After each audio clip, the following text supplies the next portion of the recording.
Goodbye Kathniel na nga ang mga baguhang artista ngayon, mas bet na nila ang Kathden. Sa chikahan kay Dylan Minor, ang bagong ka-love team ni Zephanie Di Maranan, sa presko ng GMA7 para sa Maka, na bagong serye nga na dapat tutukan ng mga kabataan, inamin ng batang aktor na palagi niyang tinututukan noon ang mga proyekto ni Catherine Bernardo at Daniel Padilla.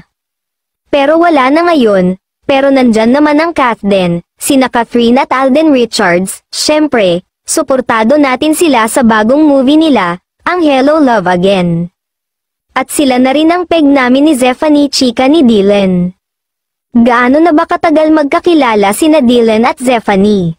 I only met her during auditions, dito lang talaga sa set ng Maka, I think that was around May or June, a few months ago lang, I met her sa second audition ko, kami ang nag-pair agad.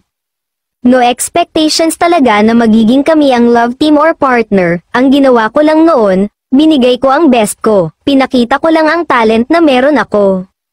Nagkaroon kasi kami ng romance scene agad sa audition, at nagustuhan ni na Direk at kami na ang pinag-pair, pahayag pa ni Dylan.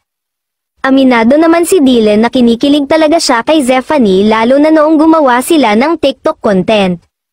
Siya pa ang nag-post, at isang malaking karangalan yun sa akin.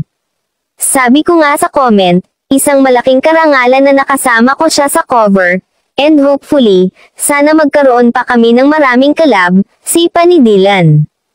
Si Zephanie nga raw ang isa sa mga ideal girl na bet niya, lahat daw ng katangian ng isang babae na gusto niya ay taglay-taglay ni Zephanie.